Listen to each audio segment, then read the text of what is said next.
You have to be careful about making a weird show or watching a weird show.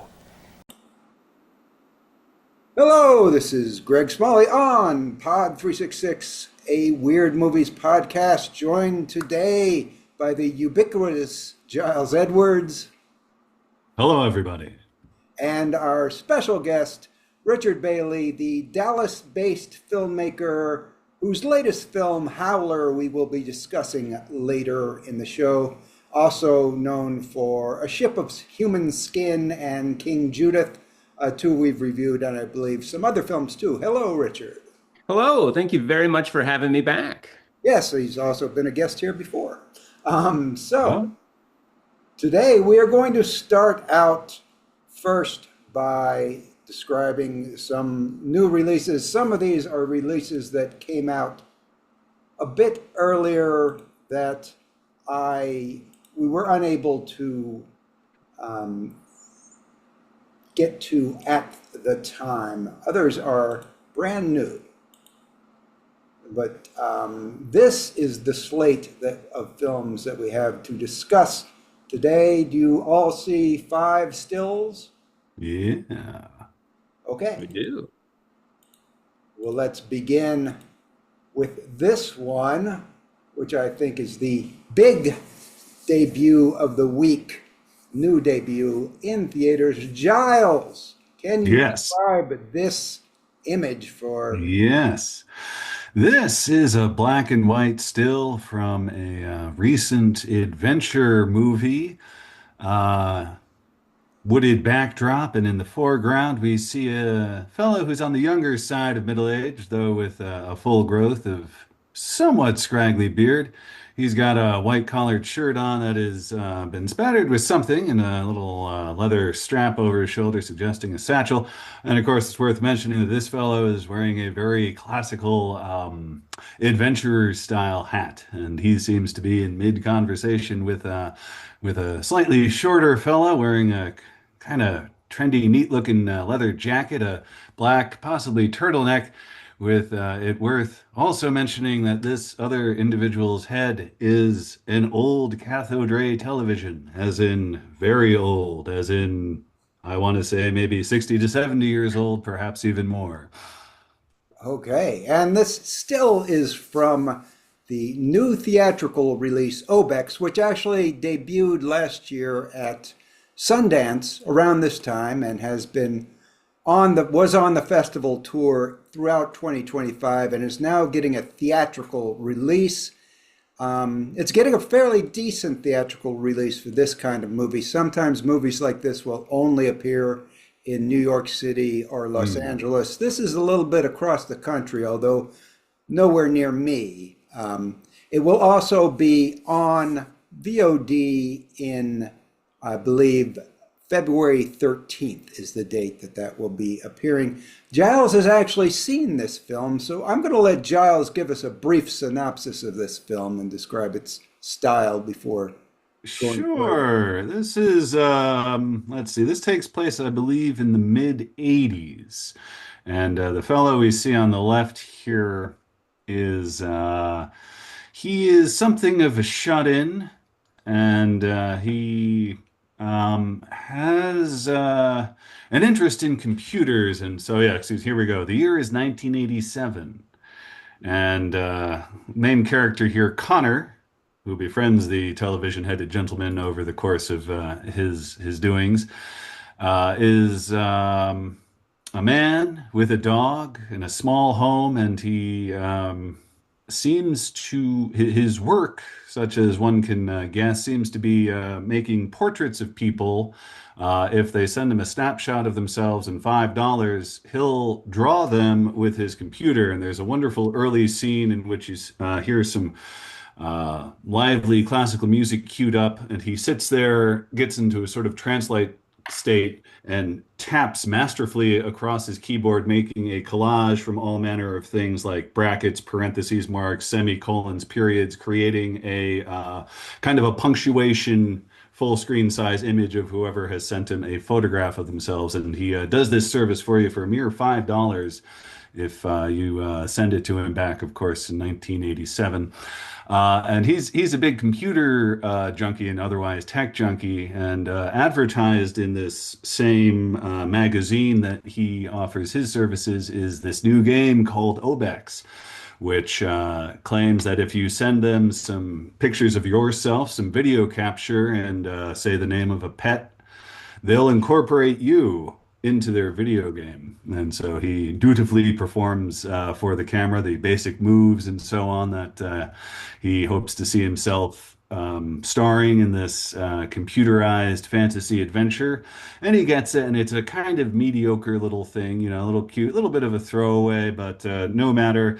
However, shortly after playing this little game for the first time, he finds he gets sucked into the alternate world of Obex and must save his dog, which has been kidnapped. Excellent. Okay. Richard, have you by chance seen this? It's unlikely, but perhaps you did. No, I have seen this movie, and I don't know if I broke some sort of embargo by doing so, but I did rent it, so I know exactly what that substance is that's on our character shirt there. And yeah, I had a wonderful time watching this movie. It is just so inventive, and it's Albert Birney, isn't it, who made it? And all of his movies, Silvio, Strawberry Mansion, and now this one, Obex, they're just all invested with a special sort of gentleness, I suppose Yeah. you'd say, that this filmmaker has. And I wouldn't call it cozy, weird. It doesn't approach that, but there is, a gentleness that's a way into these visions that I think is just unique to him as a filmmaker. Great. I also will point out that it was co-scripted by Pete O's, who we've also had on the show. And so we know him, we know Albert. Both of them have big credibility around here. And I haven't seen it, but it sounds like both you guys really liked it. So that's Obex. And I think we're going to have another review of it. Giles just did a little tiny capsule of it from his trip to Fantasia Fest. I think you might have seen it late and not had time to write it up, but we're going to give it a bigger write-up. Yeah. With theatrical release. Obex, which I think is the big release of the week. But I'm going to go through three smaller, more curious releases before circling back to another one. These three movies were all movies which were released around the end of these, and they're all physical media releases, all released around the end of December or the beginning of January in sort of a post-Christmas dump of stuff from Vinegar Syndrome linked labels. But there's some interesting curiosities here that I'd like to discuss. And this one is probably the most interesting of the three. This is a box set, but we have a still from one picture. Giles, can you describe this image for us? Well, we've got some saturated color with this capture, what looks like from a TV broadcast on a good old-fashioned television. There is a very vague bluish backdrop here. I'm going to guess they got some velvety curtain material to set up a mysterious place for these two figures to stand up in front. There is a striking young woman on the right-hand side with a kind of updo with little forward lashes, giving a kind of claw motif to the side of her hair there. And she's got at least a couple hair holding pieces going on here, one collecting some in the back and one in the front that looks positively serpentine, and it points at a large pearlish jewel kind of thing in the center of her forehead, and her eyebrows, which are marked up for considerable effect and prominence, are raised as she gazes directly at us through the camera there. Has some pearl-esque earrings going down from her earlobe, and has a high-cut black dress on, I'm going to guess. And similarly striking in a very different way to this individual's left as we look at them is a very green reptilian-looking humanoid figure who also has prominent eyebrows raised rather expressively on something of a shocked or possibly even aghast-looking face. Around his neck is either part of his body or some sort of garment that has very scaly things going on here and goes down to a chain, maybe with a pendant. It's unclear, but he's certainly very, very green. All right. This is a box set, as I said, from American Genre Film Archive in collaboration with Something Weird Video, from whom they sourced all the movies, and Vinegar Syndrome, the overarching distributor, and it's called Krazee Kidz Video Party. And Krazee spelled Krazee, Kids Kidz, Video Party.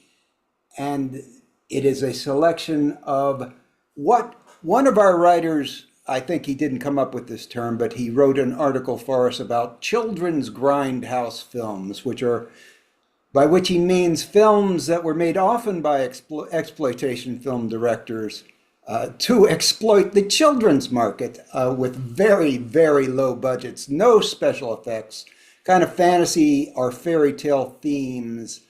They would try to use outrageous costuming and colorful sets to entice children to come to the matinee, where the kids would likely end up feeling a little cheated by what they saw. But the 5 movies here are, one is called The Big Bad Wolf, based on the fairy tale. The second is Fun in Balloonland, which is probably the most famous, one of the 2 most famous films in the set. It was done by Riff Trax and gained some notoriety there. That is basically an advertisement for a parade balloon company that they tried to make into a little narrative for whatever reason. One called Polly Pockets, which I hadn't heard of, which is a unaired kiddie TV show pilot.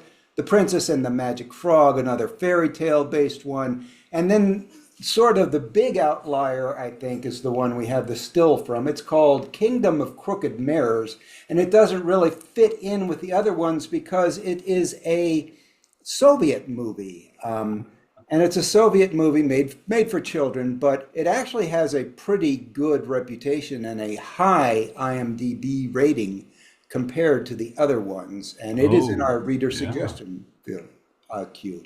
Kingdom of Crooked Mirrors. I'm guessing that none of us have ever seen any of these, or have we ever encountered any? I have dodged all 5 of these bullets so far.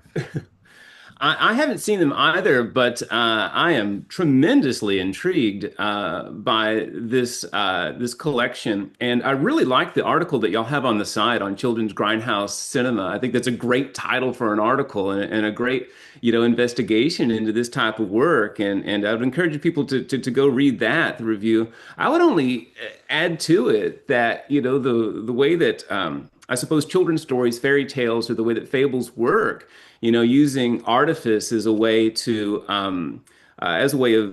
expressing deeper truths about life, maturing, social interactions, and things like that. And the artifice can come from any sort of feature like talking mice or enterprising pirates or even menacing wolves. But I think the reliance on the artifice, there's an art in that, and I think that there's perhaps something absent in these more grindhouse ones, where it's just like, hey, we've got some blood and some creature makeup, from our other motion pictures. And so let's just give one for the kids without really understanding maybe what's supposed to be communicated. Now, I realize I'm probably being unfair not having seen all of these, and the one that you've got up seems to be the most thoughtful. but I'm just really intrigued by and can't help but speculate about what the audience is going to be for this collection. I'd like to get it myself, and I don't think it's to attach any sort of nostalgic feelings to it, but maybe just to see what this expressive looking cinema is, and as someone who works in some very low budgets, maybe even gleaming some ideas for something in future. Who do you think this audience is for? It's not. I mean, it's not nostalgia, I don't think, because most of the people that were young enough to have seen these movies during childhood have passed away. They're very old. 1957 is the oldest one, and 1965 is the most recent one. I was born in 1968, and I feel old. These were way too big. Yeah, that's back from a time when childhood was just some sort of vague psychic zone before you became an adult, before you were an individual, or before they really talked about, your sensibilities as a person. It was just like, we'll just project this for the young people, put them in a matinee. We'll go have a martini or something, or run some errands and come back and get them. The cool thing is, though, I mean, all these kids in these matinees at least had an audience, of their peers to be watching it with, and maybe to dissipate some of the trauma. I could imagine just watching something like this parked in front of your phone or something, and not having anyone to really relate with what you're looking at and what it might possibly mean. All right. Giles, any last thoughts before I move on to the next one? No, actually, I guess I'm most curious now about this still the Kingdom of Crooked Mirrors. The description is on IMDb is interesting. Olia and Yellow save the people of the Looking Glass from lies, and it's just that makes me wonder. Yeah, I believe that the Kingdom of Crooked Mirrors is a much more serious movie, although low budget, but it's Soviet low budget, so they have an excuse. But yeah, let's move on to the next one, which is another kind of curiosity. I just pulled a random still from this one, Giles. You want to describe? All right. This is black and white. We've got another ambiguous backdrop. This one, not even any sort of curtain, just looks like a drably painted wall. Ratio suggests this was broadcast on good old cathode ray once again. And what do we have here? I'm going to guess that this is the director's vision of a monkey beatnik.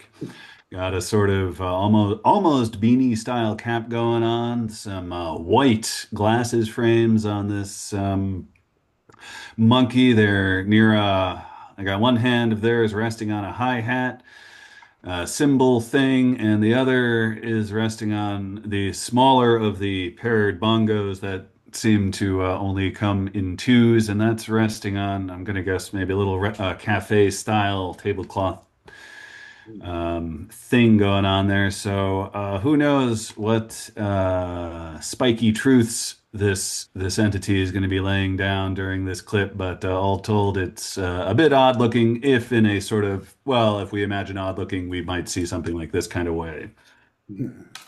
All right, and this is from Joe Dante's The Movie Orgy, a 1968 film, you could say, but there's no original material in it. What this is it's probably the world's first, what you would today call a mixtape, where he took footage from TV commercials, B movies, educational shorts, all sorts of filmed cultural ephemera, cut it all together to create what might be just a parade of oddness, or what might be some sort of satirical take on America. I can't really say, not having seen it. It was not available for many years, possibly due to copyright concerns, because I don't think they asked anybody for permission. As I said, today you'd call this a mixtape, and a lot of people do them because it's so easy to edit things together digitally. But back in 1968, when Joe Dante did this, he had to splice everything together from 16 millimeter film. Yeah, it says here an apartment's worth of 16 millimeter prints. And this thing from Joe Dante is 276 minutes all told. Yes, it was an event at the time, a happening probably because it was 1968. Like I say, I haven't seen it. It is a curiosity. A lot of people have remarked on it, and it has never before been seen. And it's now available on Blu-ray. Richard, any knowledge of this or? Well, I would like to see it. I mean, even just in clumps at a time. I'm hard pressed to think of another director, a director outside of Joe Dante who's not more fully committed to that Roger Corman, ethic of filmmaking. Even when he was making movies for Steven Spielberg, there's just a quality he has, an appreciation he has for moving quickly, and he edited his own movies. So I imagine a lot of this was a practice, as a younger filmmaker, putting that together. I think he's a very good editor. I watched Piranha again just the other night. He and John Sayles, who went on to do Eight Men Out and some other stuff, they did that and The Howling together. And they just have, that really interesting horror sensibility, of its place and time, tight constraints and budgets, but a lot of inventiveness, a lot of playfulness. And so it's just a nice reminder that here's a filmmaker, aging now, who has putting something out that is just timeless in its way. In the sense that there are just so many enterprising filmmakers now trying to make their way. And it's encouraging to see that here's somebody who was at work in whatever clips I suppose was at his disposal to put together and to make some sort of narrative sense, and also an homage to the stuff that was influencing him. Yeah, it's interesting actually when you put it that way. I think maybe this helped him become a good editor, because this kind of project where you have a bunch of random stuff and you got to splice it together to try to create a flow probably helped him quite a bit in becoming a filmmaker. So in that sense, it was probably very useful to him, and it might be useful to people trying to understand him if you want to do a deep dive on what he learned from this film. Movie Orgy is the name, and it's available on Blu-ray. And this final one, I just want to get rid of real quick. Giles, if you can describe this. We've got the side view of, actually, I think that's a great 70s era station wagon, a pale blue there on a medium lit day. There's a young woman leaning out of the driver's side window, and I'm kind of curious what led her to make this decision, because this immediately brings her to risking having her head removed by scythe, which features prominently on the left-hand side of the leftish hand side of the image as she is screaming there. So some sort of grindy horror-y thingy. Yes, and all right, so this dropped around the end of the year from Factory 25, and it is called the Mike Diana Film Collection, and it is a collection of Mike Diana's films. I had not previously known that he'd done film, although I'm not surprised to find it out. If you don't know Mike Diana, oh boy, are you lucky. Mike Diana is notorious for being the only American artist ever prosecuted for obscenity for his comic Boiled Angel, which I unfortunately read on an assignment, and it's one of those things I wish I had never encountered. My mind is permanently dirtied from reading this. That doesn't mean I believe he should have been prosecuted or that the material should be censored, but it is truly repulsive and repugnant theater of cruelty, but it's more just sadistic, and there's some very repugnant material in there that I wouldn't even want to discuss in any detail. As I said, I didn't know that he'd done films, but I'm just going to imagine that his films, and from the little I've read about them, are, geek shows that feature a lot of ironic cruelty and so forth. and it's probably intended for the crowd that likes filmmakers like Nick Zed, or who think that John Waters' Trash trilogy was too kind and gentle and needed to go a bit further into depravity. But that is available, and I know it's going to be weird, and I know some people are going to be attracted to it. I just have a real, I do not like shock for shock's sake type art, and that's essentially what this is. But anybody who is interested very well may go into it. Do either of you have any thoughts or knowledge to share on this before we go to a happier topic? I think it's interesting that this is coming out through Factory 25, who put out Joe Swanberg movies, I think some early Josephine Decker movies, some of the more, I guess, experimental side of the mumblecore movement, and this doesn't, I'm not that versed in their catalog, but this seems to be the outlier. Yeah, I'm just curious about the decision making for that. I too am uncomfortable with any sort of artist being prosecuted, but Greg, what you just said, and any investigations that I've made, because I haven't seen the work either. Why that it needs to be, if there's I don't know if it's an anniversary situation or if there's something in the climate that that they're wanting to reintroduce this information for, or this entertainment for.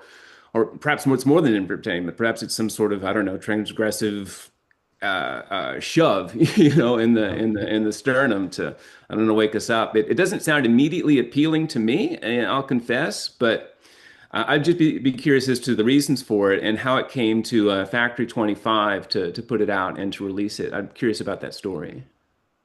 I'd guess the reason is the insatiable need for inventory, but content is king, right? Yeah. Giles, thoughts? Any? My familiarity starts and stops with something I actually caught one of my first Fantasia viewings. There was a documentary called Boiled Angels: The Trial of Mike Diana that I took a view of, and the documentary itself was, certainly compelling enough.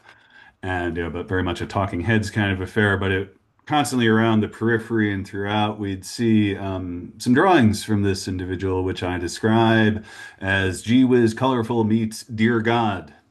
And I'm sure they were limited in the ones they showed the tamer ones in that documentary. I'm sure that may be true. It's been a while, but I do remember it being more extreme than I was anticipating, but then again, I don't know the limits of Mike Diana. But judging from the packaging here, it looks like he is not so burdened. So, in a way, good for him. in a way. All right. That's the Mike Diana Film Collection for anyone with a strong stomach and no moral sinner. I'm joking. 209 minutes. Plus almost 300 minutes of extras. Yeah. That's a lot. By the way, the top movie, I don't know if I mentioned it, was Baked Baby Jesus. So that gives you an idea. A lot of blasphemy in the work, which is not something I'm truly into. Despite not being a religious person, I just think blasphemy is kind of just, cheap. And I prefer an intellectual engagement rather than just trying to piss people off. But this movie that we're going to do next is one I like quite a bit more, and I believe we all probably do. But Giles, would you discuss this or describe this still? Sure, this is a overhead shot looking down on some muddy, grassy land. Black and white, well, worth emphasizing here yet again. This is a figure reclining in a kind of almost fetal position there. He's got his hat presumably resting behind him. He's wearing a rough cut fur coat, very, what we'd consider loud plaid these days, but considering when the movie takes place, nothing too out of the ordinary. Hair slicked back, a few makeup style markings, not, let's see, I guess tribal style markings would be more of a giveaway there. And this figure is, as I said, reclined, fetal position, eyes closed, and he seems to be holding what I'm going to guess is not a sleeping, but a dead baby deer. Yes, and the gentleman in question is a famous actor. Yes, you might remember him from 21 Jump Street. It was not that long ago when he made that. Yes, it's Johnny Depp in one of his early roles back in the 90s when he was taking all these really weird roles and really knocking everything out of the park. This, of course, is still from Dead Man, which we are mentioning because it's coming out again on Criterion. Nothing new here except that it's a 4K UHD disc. But buy it and you will get a standard Blu-ray as well. But it isn't something that they've issued before, but it gives us a chance to discuss it and to discuss it with Mr. Bailey, who I believe is a fan of this film. Oh, very much so. And it's a real thrill to talk with you about a canonically weird movie, which is pretty terrific. And I love this movie. I remember when it came out. And talk about that experience in a moment, just really briefly. I know that in the 366 review, or the capsule of the movie, it's described, at least in part, being about a man, an innocent, who becomes a refugee. And I think that's such interesting psychological territory. That's the stuff where fables come out of. And this indeed is a really terrific fable. Whatever that mysterious zone is or dimension is within the mind that we call selfhood, in which we measure ourselves as innocents, as refugees, or even as renegades, that's the stuff that fable arises from. And I think that that's what really gives Jarmusch's movies, particularly this movie, a psychological edge and also a very intelligent underpinning that maybe is not first present, with some of the long pauses and things like that. There's just a lot going on, both on the surface and beneath with this movie. And I don't think that Jarmusch had a particular, set of ideas that he wanted to profess to us, but he just allowed the space and the light, of the movie. And Robbie Mueller's terrific photography. Like you say, I mean, a total gung-ho for the project. Johnny Depp, who embraced those silences and those strange moments in a way that just allowed us to watch the movie and to think about it. And Jarmusch is just one of those figures. I mean, he really bridged the gap, in his day and continues to be doing so between independent, productions and the mainstream, the cast that he got and the way that you could see these movies theatrically. It really meant a lot, and it was a good shot in the arm for me, and I suppose any emerging filmmaker at that age when this was coming out, of what's possible, both photographically, in terms of story and also accessibility to audiences. So there's really a lot to admire about this. But just back to the movie itself, I'm sure it's going to look just great in its new form, on Blu-ray. I don't know that there are a lot of extras. It would be interesting to hear a commentary by Jarmusch. I think we get a commentary from a production designer, which would be pretty important. But it would be interesting to talk with Jarmusch, who I know has done commentaries before, just his ideas on this movie and putting it together with Mueller, the photographer who's no longer with us, who did all those great Wim Wenders movies, Paris, Texas, and the ones before, and just give it that great photographic, just this realm that they created with the camera, with under very tight resources and in black and white. I do wish it had more, would come with more commentary stuff. We can read about those things elsewhere, but I will certainly watch it again. As I could do nothing more, I suppose, than just gush about this movie. It's just such a wonderful thing to look at and to talk about. One thing before I go on, I'm kind of assuming everybody's familiar with this movie. I didn't even describe like the basic plot, which is a Western. It's a Western about a man who from Baltimore who travels west for a job. An accounting job. An accounting job. His name is William Blake. When he gets there to the town of Machine, way out west, he finds there is no job, and he quickly gets into trouble and is mistakenly shot. and wounded, he goes out into the wilderness where he meets a Native American tribesman solo traveling alone whose name is Nobody. And nobody believes that William Blake is literally the poet William Blake, the English poet William Blake.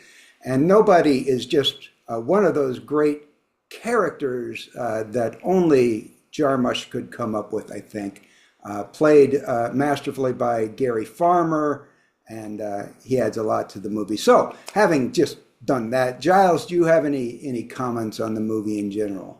Oh, I guess nothing too deep. I saw it within a couple of years of it having been in theaters, so I was kind of young at the time, so it's been in my memory for about as long as I've, been seriously watching movies. And yeah, there is a beauty and a strangeness to it that I can't really think I've encountered that mix in other films. And looking at the Criterion here, I figure worth briefly mentioning because mentioning Gary Farmer, I remember him more than Johnny Depp, I guess I'd say. Readings of William Blake poems by members of the cast are included on this disc. There are selected scene audio commentary from production designer and sound mixer for a number of the scenes, so those are probably well worth watching for people interested in the particular alchemy going on there. But yeah, Dead Man has sort of always been around in my mind for all intents and purposes. And yeah, I have seen it but the once, but it has stayed with me. One more thing on the disc is there is a Q&A of Jarmusch responding to questions sent by fans. So I don't know about that. And we didn't mention one more thing. I really kind of like the Neil Young score, which is just a solo electric guitar. But it really, even though it's anachronistic, it really adds to the entire flavor of this film, which is it's a very unique film with the combination of cinematography and the score and the Jarmusch direction and the very odd story. And yeah, all these great sort of, I'll call them cameos for lack of a better word, all these odd people coming and going in just little scenes like Crispin Glover, he's done within, 2.5, 4 minutes, but still, that train conductor's with you the entire movie. Robert Mitchum has a great small role as the head of the factory or whatever it is that William Blake's going to. Alfred Molina as a scummy evangelist merchant guy, and of course Iggy Pop wandering the woods with his coterie while he's wearing a prairie style dress. So yeah, that's just certainly recommendable across the board for the one or two people who view our site that haven't seen this movie yet. Yeah, I love it that all those cameos don't really play as cameos, and as strange as their characters are, these actors really invested themselves in it. Robert Mitchum included. All these artists just seem to have gotten it, even before it was a finished film. And even Neil Young, who I can't imagine, is maybe the most patient person, but I mean, he was presumably doing the score as he was watching it, or that's the legend. And I agree, it's just perfect. It doesn't matter. It comes from a different time, but it is just so in tune with the movie. And I think maybe there's just something about Jarmusch himself that invites that in his collaborators, or if they talk about it for a long time, or everyone just sort of brings their stuff into it and magically it works. Okay, excellent. So I think we are all fans of that movie and also of these movies that we covered. I think 2 out of 3 have seen Obex and liked it, and I think everybody was at least intrigued a little bit by the Krazee Kidz collection. So those are the 3. And the Movie Orgy also is more probably a curiosity and maybe something that's interesting to filmmakers specifically. But we are going to pause for a moment, although you won't notice it, and come back and to talk about Richard Bailey's latest movie, Howler. So we will see you in just a moment.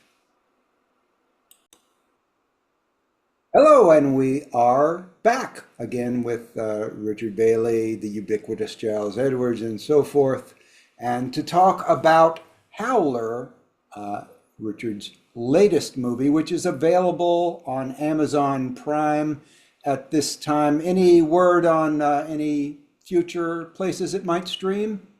It will. In February, it'll be on Plex, which is terrific news for all of us who made it because there are some, overseas possibilities that come with Plex. And it's on right now, Fandango at Home. That's pretty cool. And soon to come, I think later in February, to Tubi, Fossum, Hoopla. So if you've got a library card, you can watch it. And then I think Roku might be in the mix for a little bit later on. Excellent.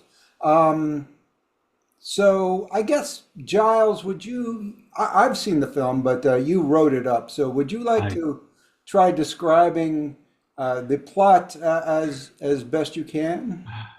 I will do the best that I can, starting with my brief remark in the plot section of the review that was posted earlier today as we record. A grizzly hunter threatens the woods as Lenny, an attuned poet, prepares to accept a life-changing award. This is a bit ambiguous on my part, but then again, I think it reflects as accurately as one might sum up in a single sentence just what Howler is doing, which, having, I guess, now seen your three latest movies, because there was King Judith, there was the Dark Sisters, Yeah. um, and now Howler that have landed in front of me.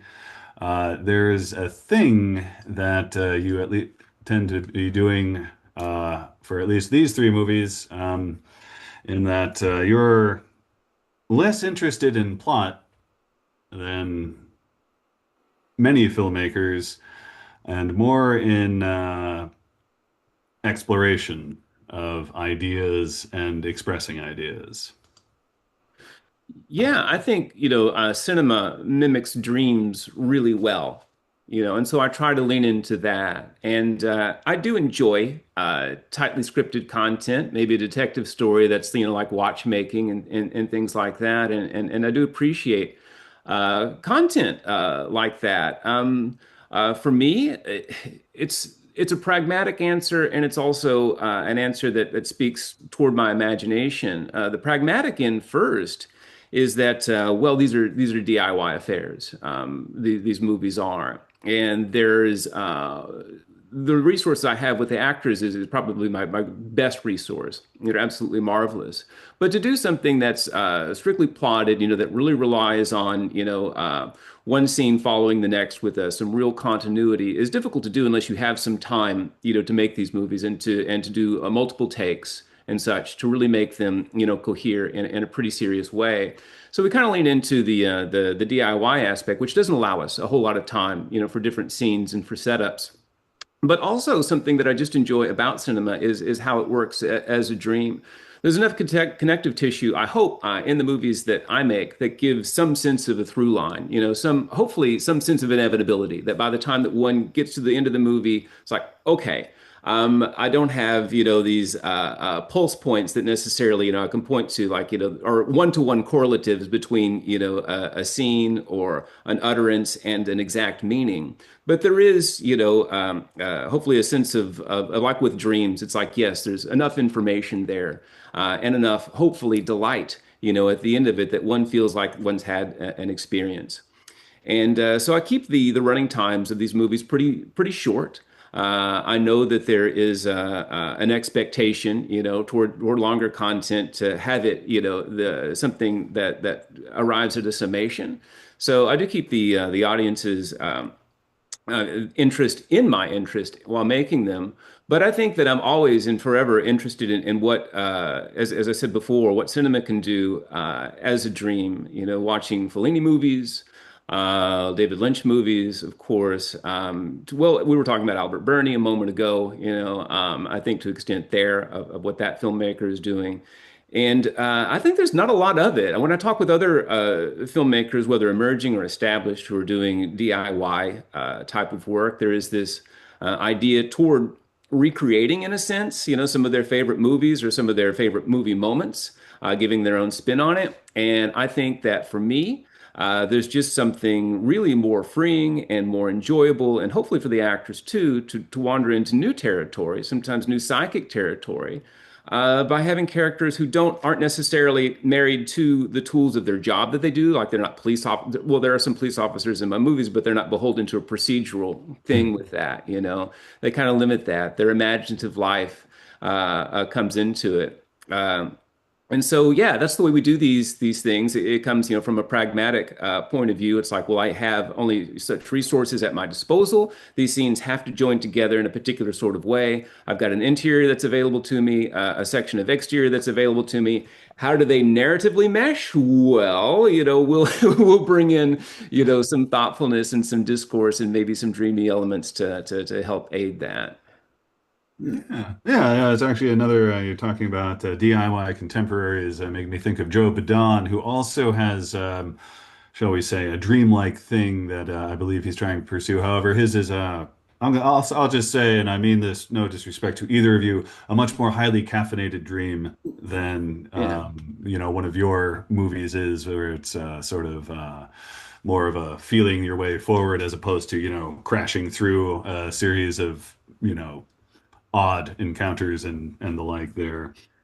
So you mentioned, yeah, resources are the people. I was kind of curious, and I probably have asked this before, but like assembling a cast for this, because as you say, this is DIY, this is neither big bucks nor in, any fair likelihood, major exposure for these individuals, but you have some interesting people assembled that give interesting performances. I was just wondering what well you perhaps draw from for Howler, say, in particular.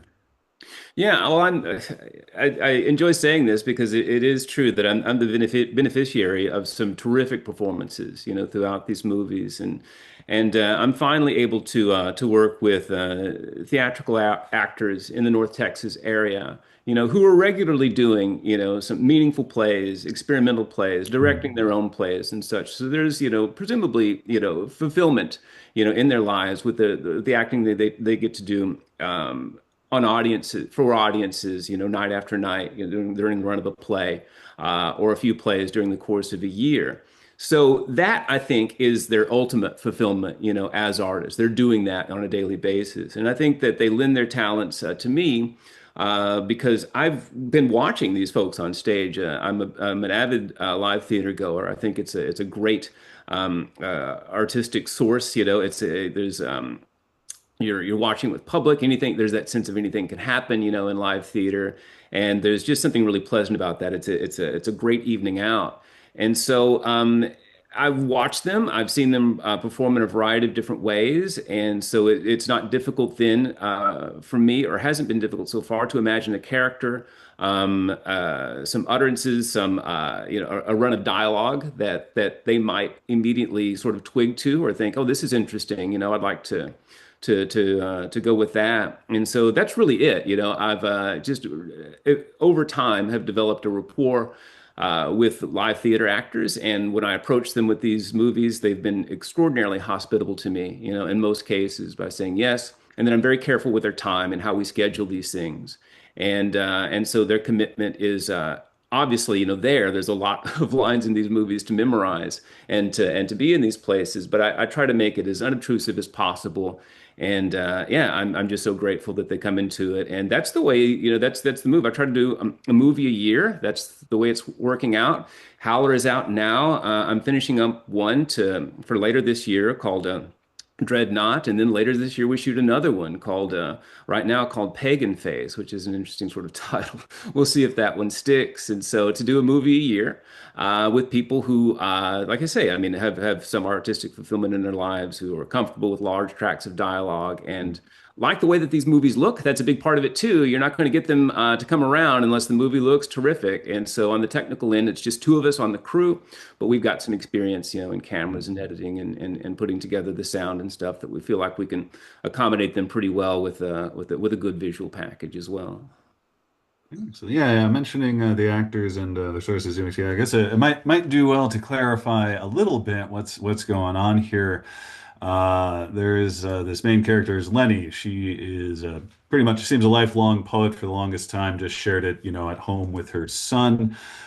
She at some point found a up and coming publisher who was happy to bring her vision to whatever I presume at the time niche audience. And looming over Lenny in a exciting but also vaguely disturbing for her kind of way is this big award that I don't really have my fingers on the pulse of the poetry scene, so I'm not sure what you may or may not be referring to vis-a-vis, what kind of awards are life-changing for a poet. But this is about to happen to her, so it's going to help Lenny. It's going to help her publisher Charlotte, and certainly the somewhat put upon son was a character I quite liked. I believe Gordon, I believe his name was. And I noticed there was, for me, an interesting development in the start is where we have poet Lenny. We have her two friends who are sort of latter-day hippie wordsmith types who somehow live in the forest, live in or around the forest. It's never really explained how that works out for them.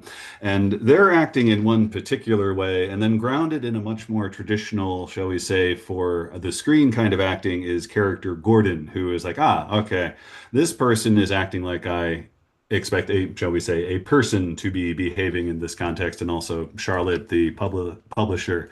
So we have this mix of characters who are on the spectrum of life as life and life as performance art. And so there's a range of behaviors that I don't often see, because normally I see either closer to the ham or closer to the staid kind of action on there. And of course, living in the background is a father and son woods people, one of whom is going around putting traps everywhere. So there is, with a cast of 6 to 8, there is a lot of, there's a broad range of behavior that we see.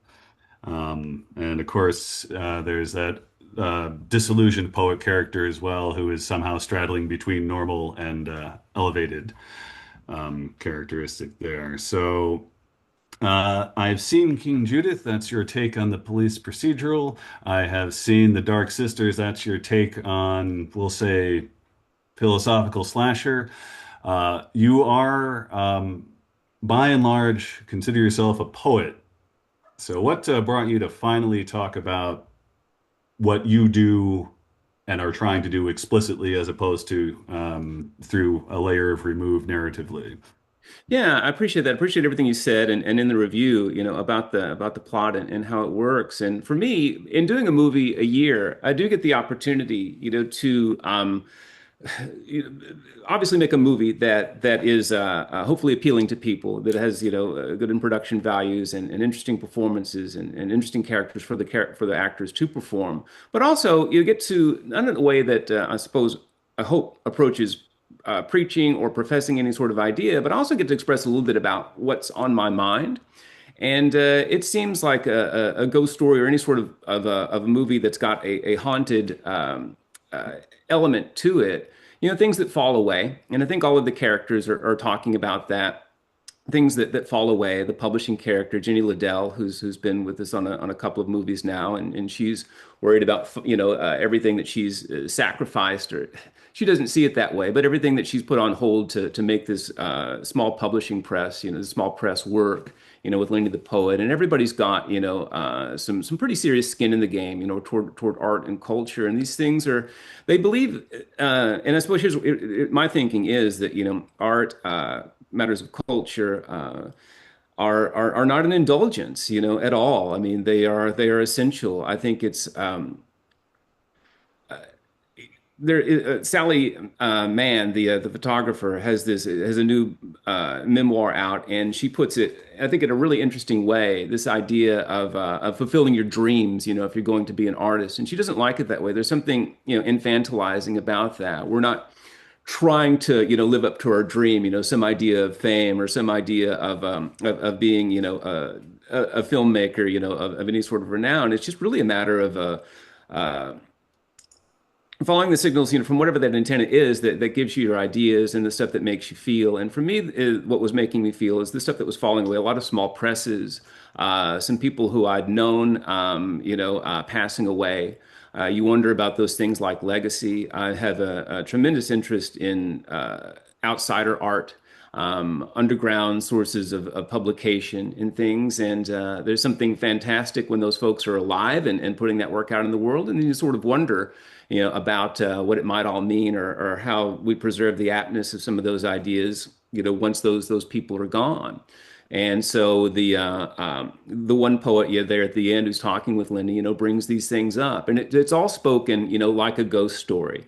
Everyone's kind of between two worlds. One world is falling away, their stuff of ambition, what they connect their ideas to, printed words, and another is emerging. Another world is emerging, and that's the future, and the future that we all face, one that is without us. And our individual initiatives, and what that might be like. Unless I miss my guess, none of us can help but think about that just a little bit. And if you're me, a dramatist above anything else, you look for ways of dramatizing that sort of thing. And that's what I try to do year after year. Interesting. You did, so I kind of thought that there were two, and this is just me, I probably there are more, but there are two sort of thematic streams that I noticed, and we just talked about one, which is the poetry and the vocation of the poet, which gets discussed rather explicitly at one point.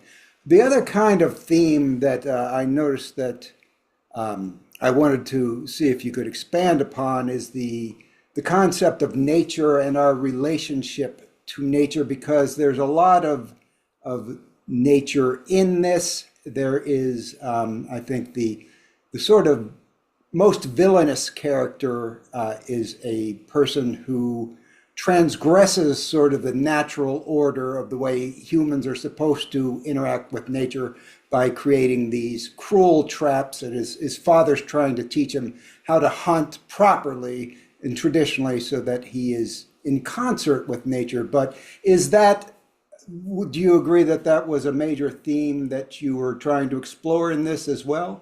Oh, definitely, definitely. I'm always wrestling with that. I had the fun opportunity recently to talk with some folks about the Bigfoot legend, and there's some folks who are really wanting to put some scientific accuracy on Bigfoot sightings and such. And my feeling about Bigfoot or Wendigo or any of the indigenous spirit, stories about this giant in the woods, it's like Bigfoot is typically seen, or the Wendigo is typically seen by either hunters or explorers, and presents this idea of the hunter being hunted or the explorer being explored. I think it all speaks to some spiritual fear we have when we're in nature of being sized up, measured, and maybe not, reaching up to that measure, perhaps even drug off and eaten.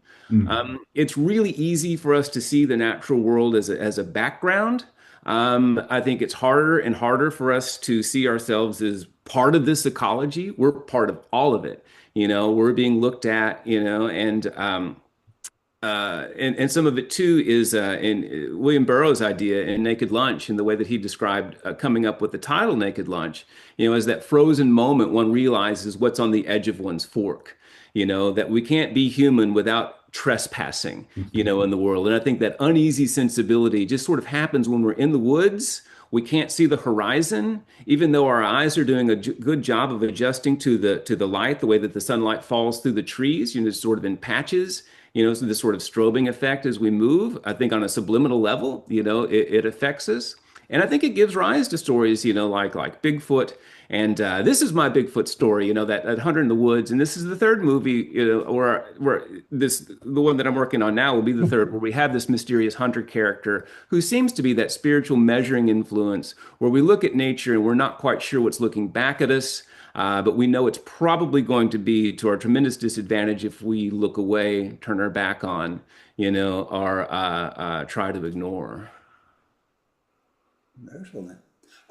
So actually, just briefly, since you mentioned the stroboscopic effect, there is one of I think my favorite image in the film is what Giles describes as a triptych. There's three frames, and they're shots of leaves and trees, and they're each moving in a slightly different way, and one's going through, Yeah.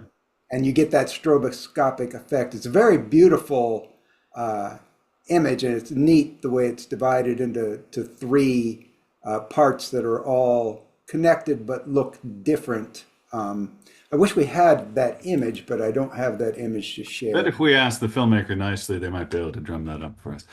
We do have these three images that I was able to grab to give people an idea of Yeah. look of the film. I guess this is the main actor in the film, right? Rhonda Boutte, yeah, who plays Lenny, and she's terrific. And a lot of the movie was born just by, again, having watched her on stage, she does a lot of experimental theater, and the way that she speaks some remarkable ideas on the stage for a live audience, and you just track right along with her, or that was my experience watching her. Everyone's there. I tried to recreate, in the movie. She just has a way of speaking, and a way of fully investing herself, in those words that I thought I've always just been amazed by. She just has that ability that it never seems like someone trying to deliver magical thinking, but rather someone who is, speaking spontaneously, someone who is discovering and trying to describe the images as fast as they're coming to her in her mind. And she was tremendously helpful to us in King Judith. And I really wanted to work with her again and develop this larger role. And she didn't bat an eye at it. It was wonderful. And when she does finally deliver her vision at the end, it was just a couple of takes. We just ran the camera all the way through. And I think with any of these actors, you can just run the camera on the scene, and let them do it, and let those discoveries, or, perhaps if they find themselves lost in the text and when they come back to it, they're just such pros, that they don't break the character, and that searching becomes a part of it too. So really describing her character is much like describing the actor. And I think that where she fits into the plot of the movie is, here's someone who is especially receptive to maybe revolutionary spiritual images, and she gives voice to those images. And that's been her track, more so than wanting it to be any sort of profession. She feels that's her duty, that's her habit of art, to do that. And when she's faced with this quandary of like, okay, well, here's the big award, which isn't attached to anything like the Pulitzer or anything, but you get the sense that it's a pretty big cash award, and it's probably going to mean her stuff is going to live in the registers for a time. She's probably, wondering, okay, well, how might I manage this? But you can't just suddenly change which fountain, is pouring for you. She has to stick, with the influence that gave her rise, and hopefully, yeah, by the end of it, people are fully with her on that vision, and following it, and just being transported by it. And so she goes through a variety of situations. And we see her once, beside a tree. She's in a vision. We have this interesting nighttime scene, driving at night, where we first started getting the sense that reality and visionary aspects of the movie are sort of blending. The publisher, who is Jenny Liddell, and Rhonda, who is the poet, take this nighttime drive, long dark night of the soul, in a sense. And when they arrive at the party, they arrive, transported. The way that the language of the party unfolds is pretty unusual, I think. And the character in the upper left there, that's Braun Ash. That's the woodsman's, the dangerous woodsman's father, who tried to teach the ways of the natural world to his son, who went on more of a villainous streak. So they sort of suggest that balancing influence, the more rational view of nature, and trying to live responsibly, in an ecology, and the other, which is just about accumulation, and capture. Okay. And I should add, for some people, there are a number of sections of this film, especially transition type sections, that one would describe as trippy or psychedelic. So there's some abstract imagery and some editing stuff that will appeal to the eye. those pictures that you talked about, and I'll try to bring some up to share with you on to, or at least that you can see and share however you might like to. Is that yeah, those weren't scripted. Those came in the edit, and after some thinking and then automatic thinking, you just start manipulating some images and stuff, and you never quite know what's going to work. And it was just, then it was working, and then where to insert it, and then the number three, the types of images there. And it's cool where we shoot these things, I'm all over Texas, and you never know what you're going to see in nature. And Jay Flowers, who shoots these movies with me, we're always, accumulating images and manipulating those images. I am, in post, and the stuff where you find elements of the natural world and you sort of create prismatic effects with them and distortions. I like psychedelic art, not just the psychedelic pop art or what we think of, or ordinarily think of, but those paintings and images that really invite you to have a bit of a trance. And so hopefully, yeah, those shots don't come as intrusions, but rather invitations to just let yourself, enter the trance. I think a lot of the language of these movies, certainly The Dark Sisters, all of the language was meant to act something as a spell, or at least my imitation, or at least having read spells and being a lifelong reader of macabre literature, trying to match that and trying to create, a spell. For DIY filmmakers, the saying is true: talk is cheap. You can, if you've got good actors who can say some things, you can save a lot of money, on a lot of different setups and moving your company around just by allowing them to do that, and so creating that of spell-like language is something that we try to do in each of these movies, because then the language becomes an atmosphere. And Giles, you were very generous the way that you put it, the words and the images, how they're not necessarily attached, but definitely of a piece is something, that we try to make in this. And I hope I'm not being vague. I don't mean to be purposely vague. I feel like your review hit all the plot points and what you were talking about. But I think that so much more, and it's nice to be able to speak in this way, to talk about, what are the influences, behind the movie, and what we mean to each other as makers and artists, and what we're reaching for, which I think is just as important, as maybe the plot points in the movie. I hope that people can see this picture and realize that here are some people who are very careful, in their thinking on these matters, and really invested in a dreamy atmosphere, and taking that seriously, but also seeing the humorous moments that can arise from it too. Oh, well, you're welcome. But I was going to remark from something you said earlier about a spell, as you call yourself out about that anyway. I think maybe it was around a third way through the movie that Charlotte, I believe she's talking with Gordon about probably the two most eccentric, like overtly eccentric characters.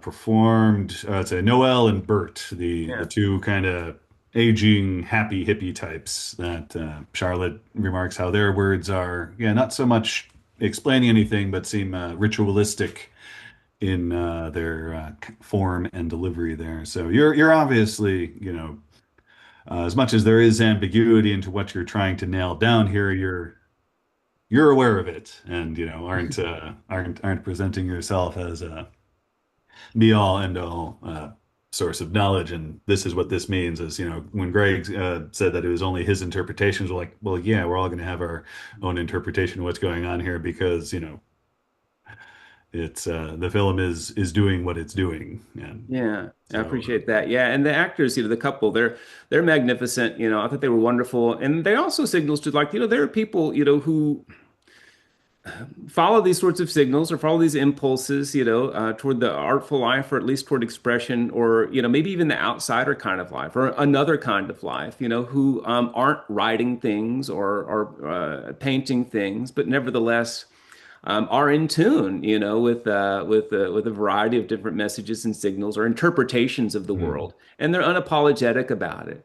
I mean, I know they probably understand that living off in the woods is probably best for them, in terms of societal understanding. And there's the suggestion that they were a pretty tight-knit group of people, with Lenny, back in the day, who's probably more like them than she is, a figure of the publishing world, someone who's just wants to be, recognizes the time on her planet, time on the planet, in such a way that, it's really about what you can consider the miracle of the human mind, and also the terror of the human condition, Hmm.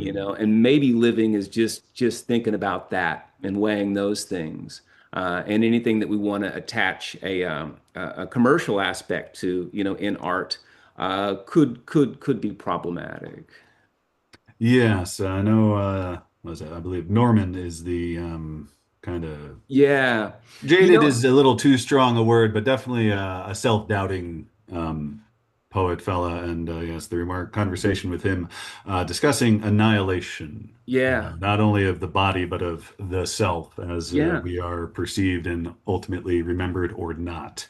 Yeah. And the importance of that is, one of the handful of tensions that I enjoyed being played around with. Also, the whole nature versus city thing is something that all my life I've been very wary of nature advocates because I've been outside in nature. It's not very comfortable. It's been out to kill us for millennia.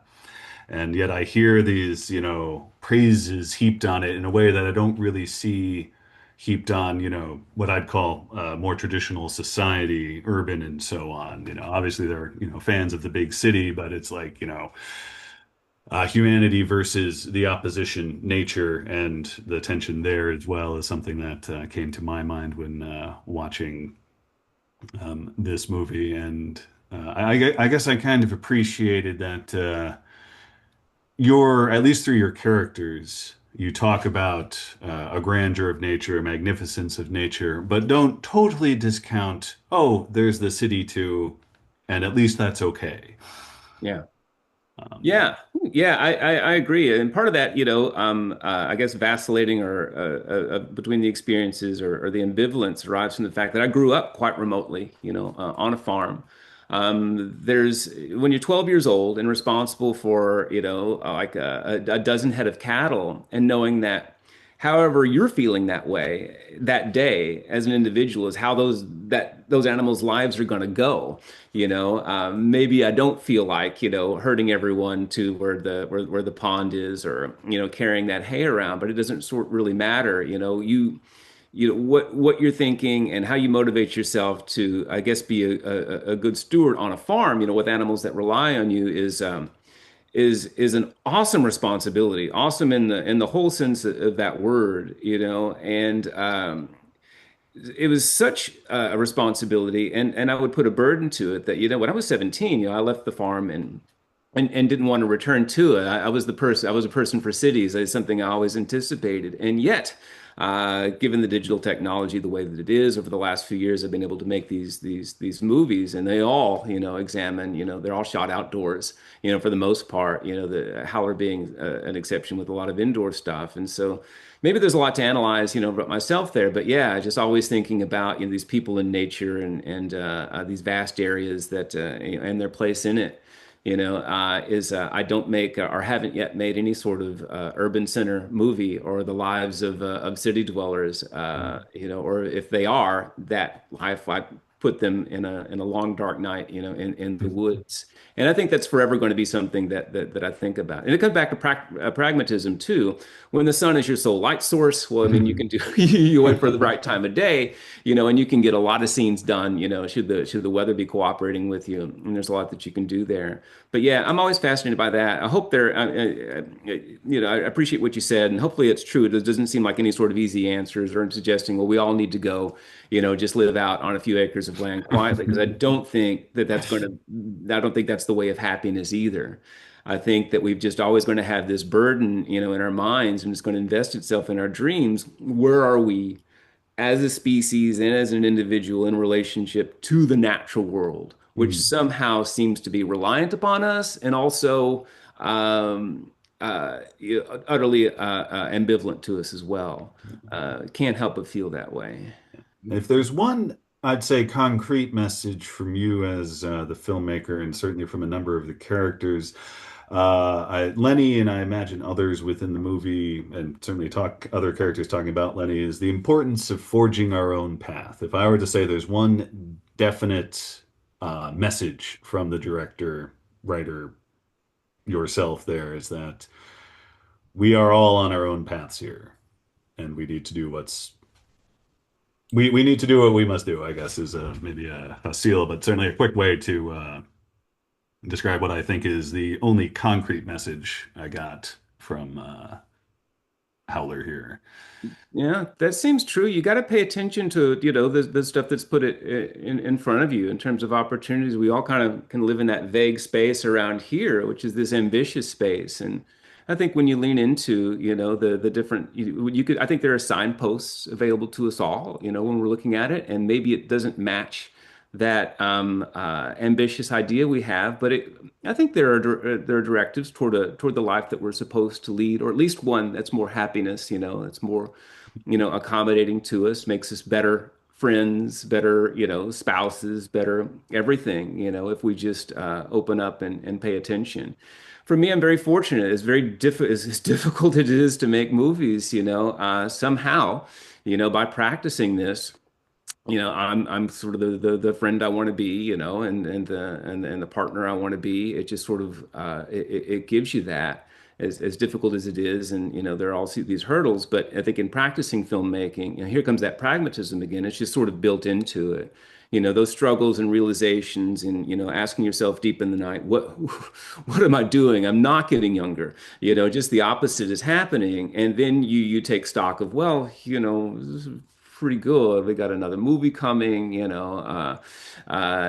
this is all right. And certainly not that my way is the best way, but I am just someone who, a long time ago, thank goodness, through some crucible of experience, just stopped trying to push a desired outcome and just said, okay, well, where's the next breadcrumb? What's the thing meant for me to pick up, to look at, and to hopefully bring in like-minded people and make something interesting and have an interesting life.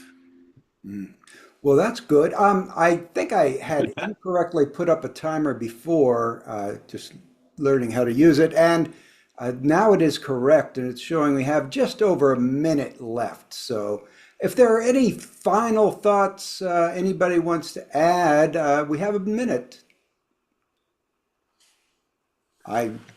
Yeah, thank you both very much for giving so much time to this discussion of the movie. And yeah, it was a real pleasure to talk about the movies that I hope everyone will see. Obex, I'm sure a lot of people are going to see Dead Man and maybe make these other discoveries as well. But yeah, the time that you afforded me to talk about Howler or not talk about Howler, I'm not sure which one I did.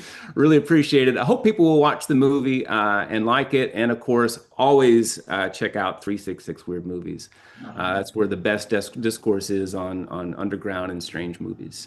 Very sound advice. So yeah, thanks, Richard. It was a pleasure to chat. As director, poet, filmmaker Richard Bailey says, do visit 366 Weird Movies, subscribe to our YouTube, watch them all the way through, leave comments, buy our book, watch Richard's movie, all kinds of great bits of advice. Anything to add in the last 14, Greg? No, of course, watch Howler and Richard's other movies on Amazon Prime, probably soon on some other venues. And we are pretty much out of time, so let's just say goodbye. Thank you for being here, Richard, and we'll probably see you again later. And I hope so. Next week. Weird. Yeah, I guess that is the word for it. Weird.